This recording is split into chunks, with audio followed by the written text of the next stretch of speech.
আসসালামু আলাইকুম। একাদশ ও দ্বাদশ শ্রেণীর শিক্ষার্থীবৃন্দ, আজ আমরা উচ্চতর গণিতের একটি গুরুত্বপূর্ণ এবং বাস্তব জীবনে বহুল ব্যবহৃত দুটি বিষয় নিয়ে আলোচনা করব। একটা হলো কার্তেশীয় স্থানাঙ্ক এবং অপরটি হলো পোলার স্থানাঙ্ক। ভিডিও শুরু করার আগে তোমাদের একটি প্রশ্ন করি। তোমরা কি কখনো গুগল ম্যাপে কোনো জায়গা খুঁজেছো? আমরা যখন গুগল ম্যাপে মানচিত্র বা কোনো স্থান খুঁজি তখন একটি নির্দিষ্ট পদ্ধতি ব্যবহার করা হয়, যা মূলত স্থানাঙ্ক নির্ধারণের একটি উদাহরণ। কার্তেশীয় এবং পোলার স্থানাঙ্কের ধারণা না থাকলে হয়তো এ ধরনের প্রযুক্তি আমরা তৈরি করতে পারতাম না। এবার তোমাদের একটা বাস্তব উদাহরণ দিই। যখন আমরা একটি ভবনের নকশা তৈরি করি তখন ইঞ্জিনিয়ার এই পদ্ধতি অঙ্কন করে প্রতিটি বিন্দুর অবস্থান নির্ভুলভাবে চিহ্নিত করার জন্য কার্তেশীয় স্থানাঙ্ক ব্যবহার করা হয়। তোমরা কি লক্ষ্য করেছো, রাডার যেমন বিমানবন্দর বস্তুর গতিপথ নির্ধারণ করতে হলে আমরা কিভাবে দূরত্ব ও কোণ দিয়ে কাজ করি? এই প্রযুক্তি হলো পোলার স্থানাঙ্ক। পোলার স্থানাঙ্ক ছাড়া এই প্রযুক্তি সম্ভব হতো না। এবার আমরা স্থানাঙ্ক কি সেটা বলি। কোনো সমতলে একটি বিন্দু প্রকাশের জন্য দুটি বাস্তব সংখ্যার ক্রমজোড় ব্যবহার করা হয়। আমরা কোনো একটি সমতলে কোনো বিন্দুর স্থানাঙ্কের প্রকাশের জন্য যে সকল স্থানাঙ্ক ব্যবহার করি সেগুলো হলো কার্তেশীয় স্থানাঙ্ক এবং পোলার স্থানাঙ্ক। কার্তেশীয় স্থানাঙ্ক পদ্ধতি একটি বিন্দুর অবস্থান নির্ধারণ করতে দুইটি বা তিনটি অক্ষ লাগে। এখানে এক্স অক্ষ, ওয়াই অক্ষ, আর যদি ত্রিমাত্রিক হয় তাহলে হবে জেড অক্ষ। ইন্টারমিডিয়েট যেহেতু দ্বিমাত্রিক, আমরা এক্স অক্ষ এবং ওয়াই অক্ষ নিয়ে আলোচনা করব। এই পদ্ধতি ইতালিয়ান গণিতবিদ রেনে দেকার্তের নাম অনুসারে হয়েছে।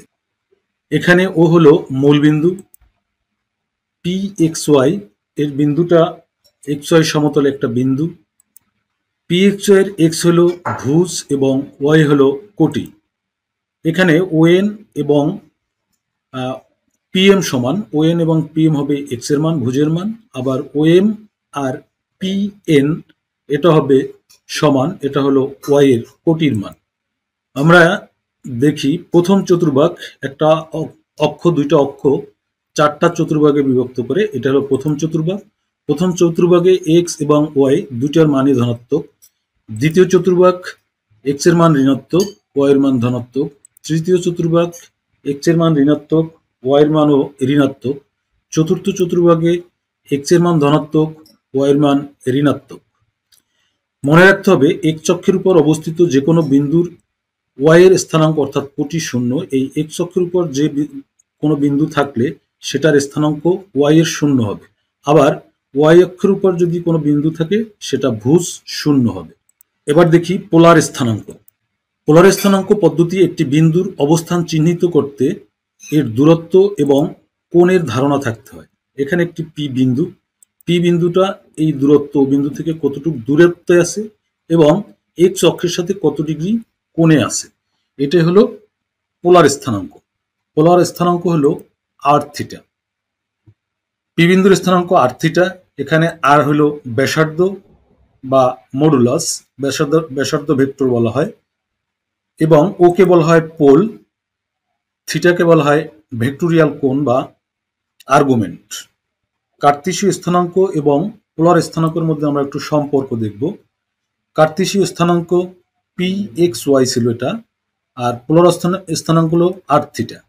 তাহলে কার্তেশীয় স্থানাঙ্ক এক্স কে আমরা আর কস থিটা দ্বারা প্রকাশ করব, ওয়াই কে আর সাইন থিটা দ্বারা প্রকাশ করব। এখানে দেখো এটা একটা পিথাগোরাসের উপপাদ্য হয়ে যায়। তাহলে ওপি স্কোয়ার সমান ও এই যে X square plus Y square, তার মানে আর হবে root over X square plus Y square. এবং এই থিটার কোণটা হলো কি, ট্যান থিটা ইকুয়াল লম্ব বাই ভূমি। তাহলে লম্ব হলো ওয়াই, ভূমি হলো এক্স, তাহলে tan theta equal Y by X, তার মানে theta equal tan inverse Y by x.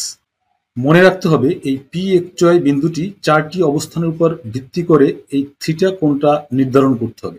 এবার আমরা দেখি, যদি প্রথম চতুর্ভাগে থাকে অর্থাৎ থিটা এক্স এবং ওয়াই বা আর থিটা দুইটাই ধনাত্মক থাকে, তখন প্রথম চতুর্ভাগে থাকলে tan inverse Y by X. এরপর যদি দ্বিতীয় চতুর্ভাগে থাকে দ্বিতীয় চতুর্ভাগ কি 180 ডিগ্রি মাইনাস থিটা, তার মানে pi minus tan inverse Y by X, অর্থাৎ এক্স এর মান যদি ঋণাত্মক থাকে ওয়াই এর মান ধনাত্মক, তখন দ্বিতীয় চতুর্ভাগে।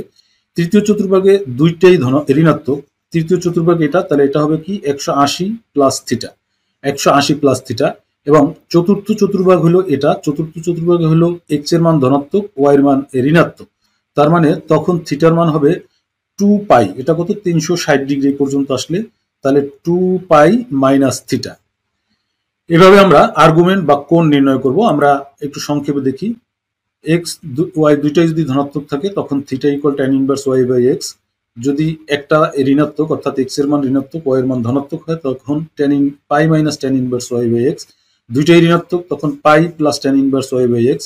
আর ওয়াই যখন ঋণাত্মক তখন theta equal 2 pi tan inverse Y by X. এরপর আমরা দেখি একটা কার্তেশীয় স্থানাঙ্ককে পোলার স্থানাঙ্কে রূপান্তরিত করব। এই কার্তেশীয় স্থানাঙ্ক এটা হলো -1√3, এটাকে আমরা যদি পোলার স্থানাঙ্ক প্রকাশ করি, দেখো এটা হলো -1 এবং √3, এটা হলো এক্স এর মান হলো -1 ভুজ আর ওয়াই হলো √3। তাহলে এখান থেকে আমরা যাব পোলার স্থানাঙ্ক। পোলার স্থানাঙ্ক আমরা জানি আর থিটা, তাহলে এখান থেকে আমরা আর এর মান বের করব এবং থিটার মান বের করব। আমরা আর সমান জানি √x² প্লাস ওয়াই স্কোয়ার, তাহলে √x² 1 স্কোয়ার প্লাস √3², এখান থেকে ক্যালকুলেশন করলে আসে 2, তার মানে আর এর মান হলো 2।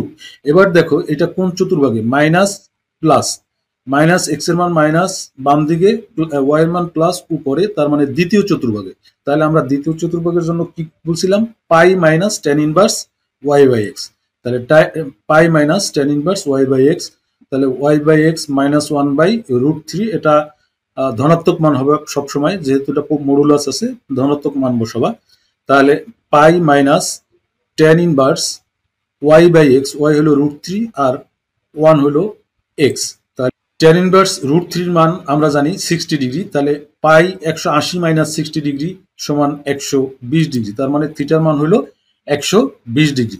তাহলে পোলার স্থানাঙ্ক কত হবে, আর এর মান হলো 2 আর থিটা হলো 120 ডিগ্রি, তাহলে 2, 120 ডিগ্রি। আমি 120 ডিগ্রি লিখছি, তোমরা এটা পাই আকারও লিখতে পারো। এরপর আরেকটা উদাহরণ দেখো, -2 মাইনাস √2, তাহলে আমরা আর এর মান বের করবো √x² প্লাস ওয়াই স্কোয়ার, এটা ক্যালকুলেশন করলে আসে √6। এবার থিটার মান বের করবো, থিটা এটা কোন চতুর্ভাগে, দেখো মাইনাস মাইনাস দুইটাই মাইনাস, তার মানে তৃতীয় চতুর্ভাগে। তৃতীয় চতুর্ভাগ হলো pi plus tan inverse Y by X, তাহলে pi plus tan inverse Y by X √2, এটা মাইনাস মান বসালে সর্বদাই প্লাস হবে, অথবা সরাসরি প্লাস মানও বসাইতে পারো। তাহলে এটা আসে tan ইনভার্স 1/√2। 1/√2 মান আমরা সরাসরি মুখস্থ জানি না, তাহলে ক্যালকুলেটর ব্যবহার করতে পারো, অথবা এভাবে রাখলেও হবে। তাহলে থিটা হবে কি, পোলার স্থানাঙ্ক হবে কি, আর হলো √6, তাহলে √6, পাই প্লাস tan ইনভার্স 1/√2। একই রকম তোমরা এটা করবা, 3√3 এটা করবা, আর এটা বুঝলাম না, একই রকম। তারপর -√3(1), এরকম পরীক্ষা আসে, এগুলো তোমরা করবা। এরপর আমরা পোলার স্থানাঙ্ক থেকে একটা কার্তেশীয় স্থানাঙ্ক করি। পোলার স্থানাঙ্ক হলো কি, আর থিটা, তার মানে এই √2 হলো আর 5π/4 হলো থিটা। এখন এটাকে আমরা এক্স এবং ওয়াই এর মধ্যে নিব। আমরা এক্স সমান জানি আর কস থিটা, ওয়াই সমান জানি আর সাইন থিটা, তাহলে এক্স সমান আর কস থিটা, আর এর মান হলো √2, কস থিটার মান হলো 5π/4। এটা এসে ক্যালকুলেটরে তোমরা লেখো, লেখলে আসবে, এটার মান আসে -1। এবং ওয়াই ইকুয়াল আর সাইন থিটা, তাহলে আর হলো √2 সাইন 5π/4, 5π/4, এটার মানও আসে -1। তাহলে এক্স এর মান হলো -1, ওয়াই এর মান হলো -1, তাহলে কার্তেশীয় স্থানাঙ্ক হবে -1, -1। একই রকম তোমরা এইগুলা করবে, আমি দিয়ে দিলাম, এটা করে দিলাম না, যদি না পারো অবশ্যই কমেন্টসে জানাবে। এবার সমীকরণে প্রকাশ করো, পোলার সমীকরণে প্রকাশ করো। কিভাবে আমরা কার্তেশীয় সমীকরণ থেকে পোলার সমীকরণে যাব, x² plus Y square whole square 2a² xy, এটাকে পোলার সমীকরণে প্রকাশ করতে বলছে।